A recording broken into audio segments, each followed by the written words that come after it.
सा और डीपली समझने की कोशिश करते हैं। मैं अद्वितीय एवं विशुद्ध बोध स्वरूप हूँ। अद्वितीय मतलब वो जिसके सिवा और कुछ है ही नहीं।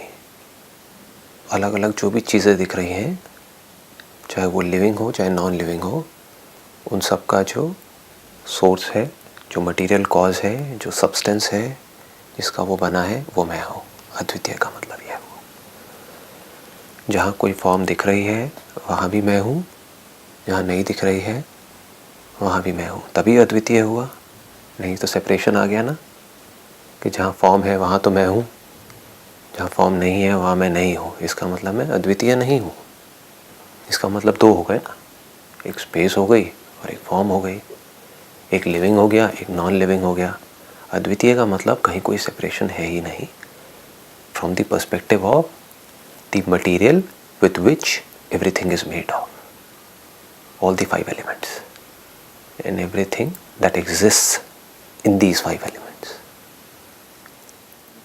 एवं मतलब और, सिर्फ इतना ही नहीं। एवं का मतलब सिर्फ इतना ही नहीं कि मैं अब चाहे अष्टावक्र जी खुद को मैं कहें या राजा जनक को कहें, यहाँ पर वैसे राजा जनक को कह रहे हैं, लेकिन वो चाहे खुद को कहे चाहे राजा जनक को कहे, उसमें कोई फ़र्क नहीं है, क्योंकि इस मैं में कोई फ़र्क नहीं है। अगर मैं अद्वितीय है तो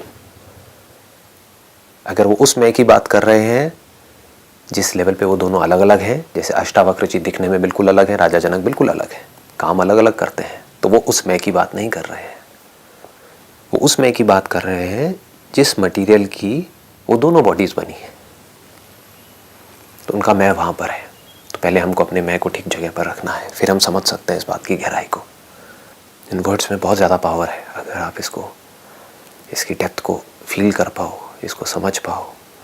और सिर्फ इतना ही नहीं, एवं मैं विशुद्ध बोध स्वरूप हूँ। मैं बोध स्वरूप हूँ, इसमें तो हमें किसी को कोई डाउट है ही नहीं कि मैं कॉन्शियस हूँ। अगर मैं कॉन्शियस नहीं होता तो ये जो थॉट्स आ रहे हैं जा रहे हैं, इसके बारे में किसको पता लग रहा है? सपना आया गया, इसके बारे में किसको पता लग रहा है? कुछ दिख रहा है, कुछ टच हो रहा है, कुछ सूंघने में आ रहा है, कोई आवाज़ सुनाई दे रही है, किसको पता लग रहा है?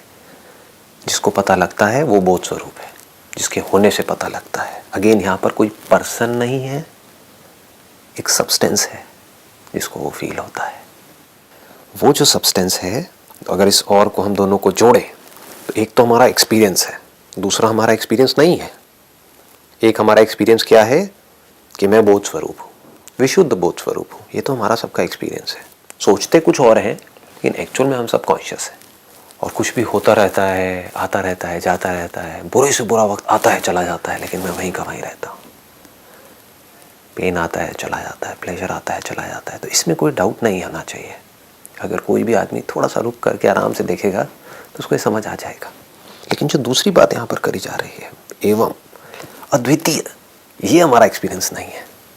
हमारा एक्सपीरियंस क्या है कि मैं तो सबसे अलग हूँ। तो इन दोनों को अगर आप जोड़ करके समझोगे, और इसको सिर्फ तभी समझ सकते हो जब आप साउंड ऑफ साइलेंस को समझ पाओ। अगर आप ये देखो कि क्या ये जो साउंड ऑफ साइलेंस है, क्या ये सबसे सटल नहीं है? एक है कोई इमेजिनरी सब्सटेंस जिसके बारे में हम सोचते रहे कि हाँ यहाँ पर नहीं है, लेकिन किसी और प्लैनेट पे एक सब्सटेंस होगा, मैं उसका बना हूँ। तो मैं उसका कैसे बन सकता हूँ? जिस सब्सटेंस का मैं बना हूँ वो यही होना चाहिए ना, मेरे सबसे पास होना चाहिए ना, मेरे सोचने से भी पहले वो मेरे पास होना चाहिए ना, मतलब मेरे थॉट का भी वो ग्राउंड होना चाहिए ना। तो that means it must be nearer to me than the nearest. मेरे सबसे पास क्या है अगर मेरा थॉट नहीं है तो?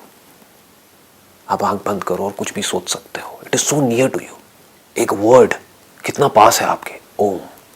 इससे भी पास आपके क्या है? ओम बोलने से पहले भी जो आपके पास में था वो सब्सटेंस है। तो अगर इन दोनों को आप जोड़ देते हो और इस सच को आप देख पाते हो, इसको रिलेट कर पाते हो उससे जो कि आपका एक्सपीरियंस है, दैट मीन्स कि इसमें कोई डाउट नहीं है कि मैं कॉन्शियस हूँ, मैं बोध स्वरूप हूँ, इसमें कोई डाउट नहीं है, मैं अद्वितीय हूँ। बट अद्वितीय अभी आप एकदम से मैं नहीं बोल सकते। पहले आपको ये देखना पड़ेगा कि क्या कोई ऐसा सब्सटेंस है जिसके ऊपर ये सब कुछ होने का और नहीं होने का कोई फर्क नहीं पड़ता है, जो सबसे सटल है। एक है ग्रॉस, कोई ग्रॉस आवाज है, कोई ग्रॉस सब्सटेंस है, कोई ग्रॉस पार्टिकल है. इज दिस समथिंग सटल और the subtlest that I am aware of. जैसे स्पेस है, स्पेस से भी सटल क्या कहीं कुछ है. तो यहां पर अपनी इंटेलिजेंस को यूज करना होगा कि ऐसा क्या है जो सबसे सटल है, जिसको हमारे सेंसेस नहीं पकड़ सकते हैं, जिसको हम पकड़ के नहीं रख सकते हैं, जिसको हम कैप्चर नहीं कर सकते हैं. तो इन दोनों को जैसे ही आप जोड़ देते हो और इसकी गहराई को आप समझ पाते हो तो कमाल हो जाता है कि वो जो अद्वितीय है, वो जो इस पूरी क्रिएशन का सब्सटेंस है, वो ही बोध स्वरूप है और वो ही मैं भी है. तीनों जुड़ गया आकर के. This is the biggest of puzzles जिसको सुलझाना होता है एक इंसान को. मतलब कि मैं वो है जो सब्सटेंस है इस पूरी की पूरी क्रिएशन का, और वो ही सब्सटेंस, कोई और सब्सटेंस नहीं, वो ही सब्सटेंस बोध स्वरूप है, विशुद्ध बोध स्वरूप है. दैट मीन्स वो ही सब्सटेंस कॉन्शियस भी है, कॉन्शियस ही है, और वो मैं ही हूं. What does that mean? एक है ये पूरी की पूरी क्रिएशन हमें दिख रही है, फॉर्म्स दिख रही है, अपनी ये बॉडी दिख रही है, और हमें ये भी पता है कि बॉडी कल नहीं थी, आज है, कल नहीं रहने वाली है. कितनी बॉडीज आई और कितनी गई, लेकिन उन सब बॉडीज का सब्सटेंस क्या है? मैं हूं. Can you see the depth of this? कि ये जो बॉडी है ये नहीं रहेगी, लेकिन जिस सब्सटेंस की ये बॉडी बनी हुई है वो सब्सटेंस रहेगा. घड़ा नहीं रहेगा, टूट जाएगा, मिट जाएगा, लेकिन जो मिट्टी है वो रहेगी. तो इसका मतलब क्या है कि अब कल अगर ये बॉडी नहीं भी रहेगी तो उससे कोई फर्क नहीं पड़ता है, क्योंकि ऐसा नहीं हो सकता कि वो सब्सटेंस जिसका ये सब कुछ बना हुआ है वो मिट जाए. अगर पूरा यूनिवर्स भी मिट गया, जिसको प्रलय बोलते हैं, साइंस कहती है बिग बैंग से इस यूनिवर्स की शुरुआत हुई, मान लेते हैं, अज्यूम कर लेते हैं, मान लो एक और बिग बैंग हुआ और ये यूनिवर्स मिट गया, तो क्या वो सब्सटेंस जिसका ये सब बना हुआ है वो भी मिट जाएगा? नहीं मिट सकता ना.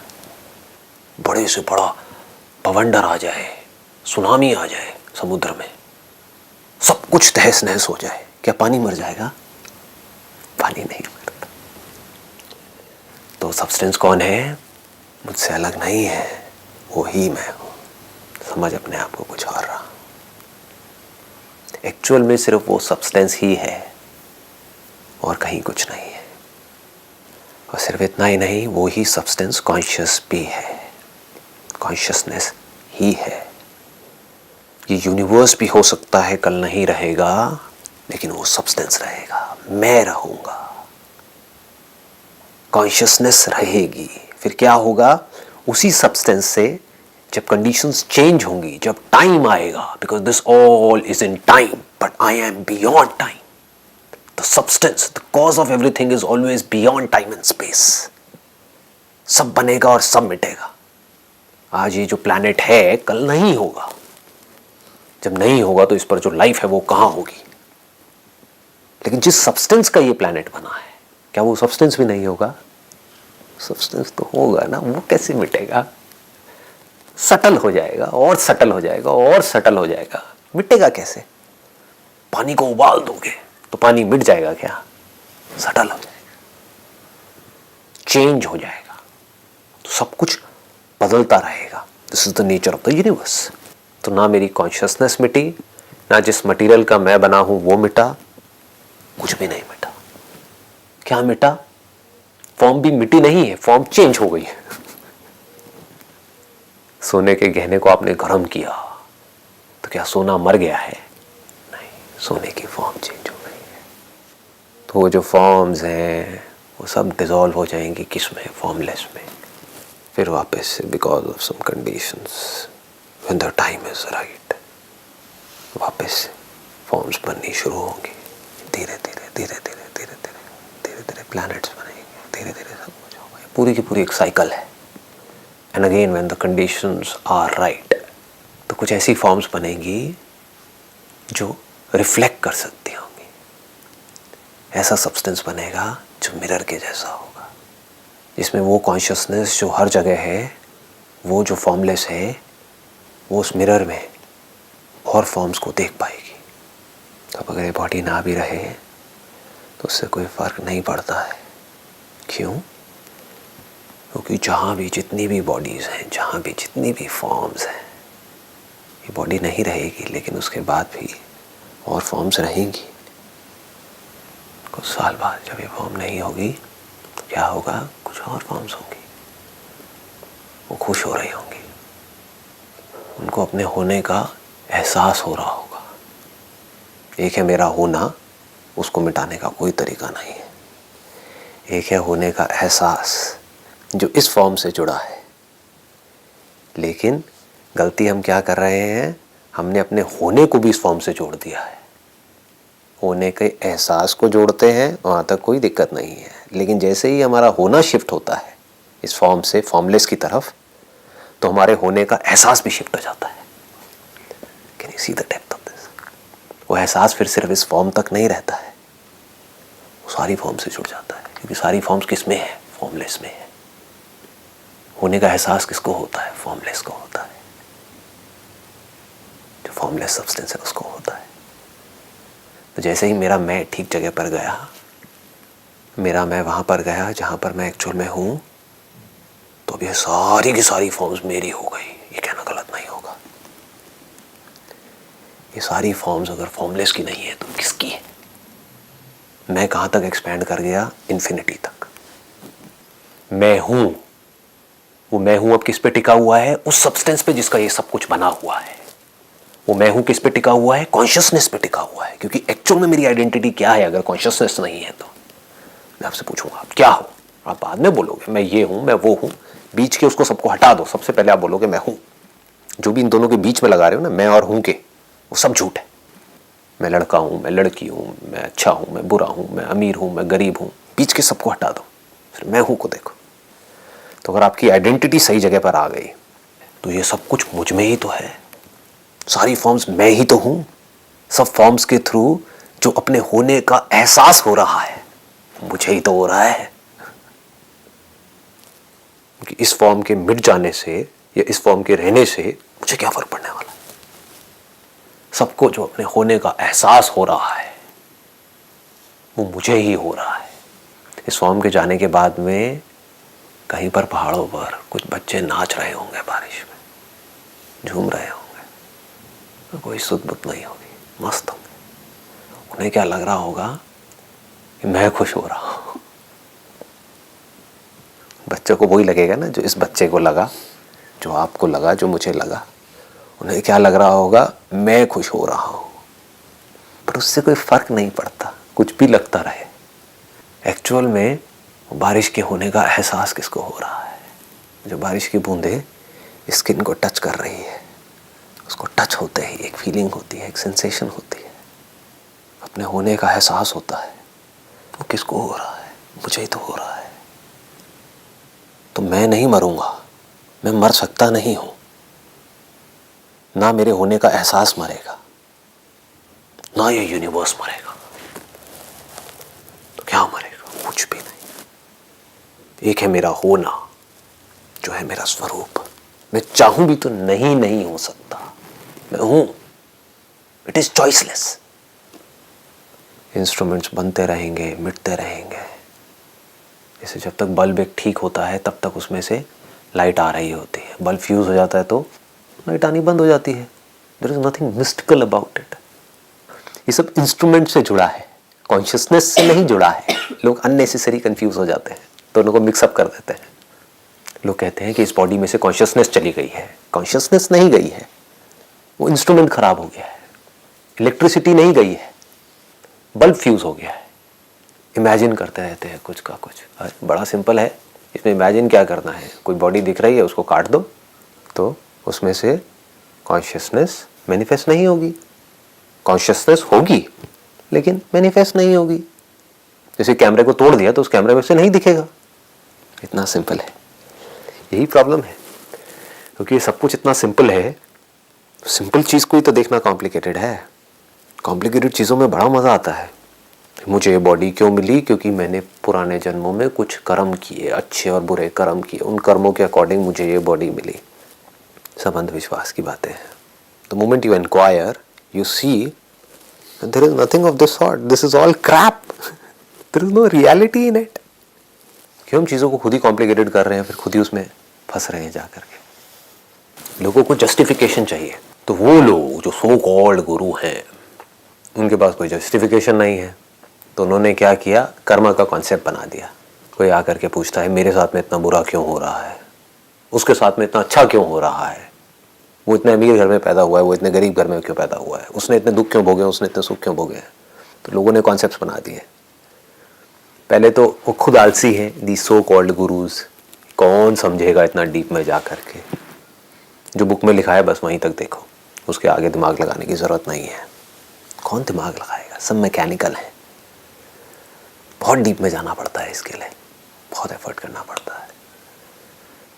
और प्लस चलो उनको खुद को समझ आ भी गया, तो जो लोग आ रहे हैं उनको खच्चरों को कौन समझाएगा बैठ करके, क्योंकि एक के बाद एक क्वेश्चन आते चले जाएंगे।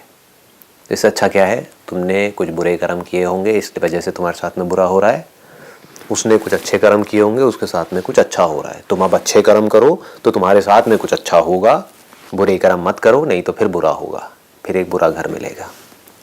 बकवास बात है, क्योंकि रियलिटी क्या है, कितनी सिंपल है देखने की।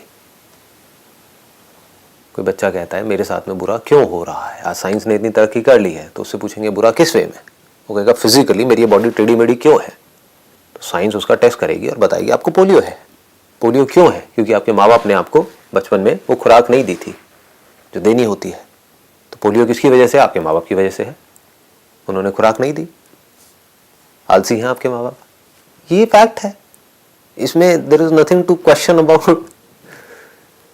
या फिर वो बच्चा कहेगा मैं इस घर में पैदा क्यों हुआ, क्यों हुए, क्योंकि उसी घर में आपकी माँ शादी करके उस घर में आई, आपके माँ बाप ने उस घर में सेक्स किया, तो आप उस घर में पैदा हुए।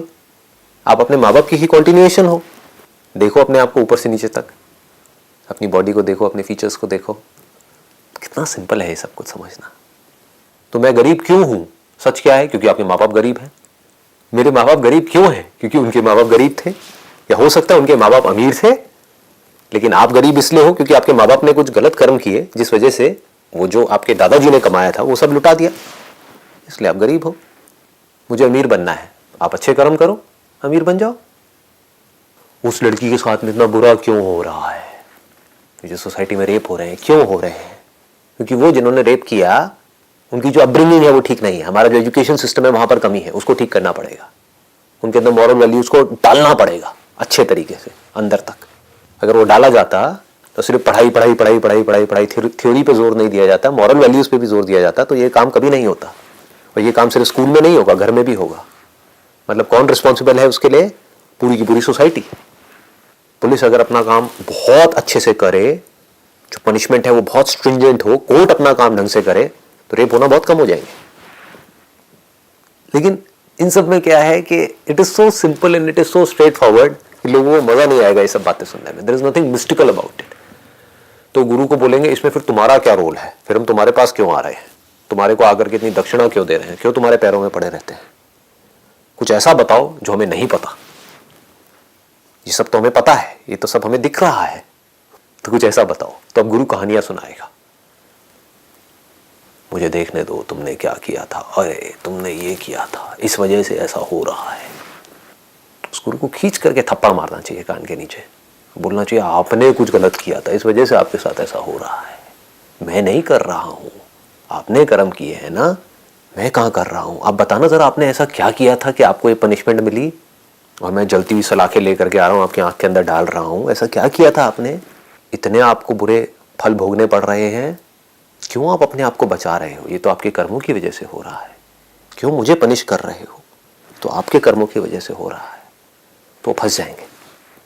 अगर मैं आपके साथ कुछ गलत कर रहा हूं, इसका मतलब आपने जरूर मेरे साथ में पिछले जन्म में कुछ ना कुछ बुरा किया होगा। तो ये सब थ्योरीज है। If you really want to understand the depth of this, इन थ्योरी से बाहर आना होगा, चीजों को एज इट इज देखना होगा, कामली, कूलली, पेशेंटली। मतलब यहां से क्या हुआ, लॉ ऑफ कर्मा पूरा का पूरा ढह गया। लॉ ऑफ कर्मा आप कहां तक है, जो अभी हब कर रहे हो उसके आपको फल मिलेंगे। मतलब it is so simple and easy to understand. आपको एक बीमारी है, दवाई खा लो, बीमारी ठीक हो जाएगी, सिंपल। बीमारी कोई और है, दवाई कोई और खा रहे हो तो ठीक नहीं होगे। तो चाहे आप जानबूझ करके करो चाहे अनजाने में करो, उसका फल तो आपको मिलेगा ही मिलेगा।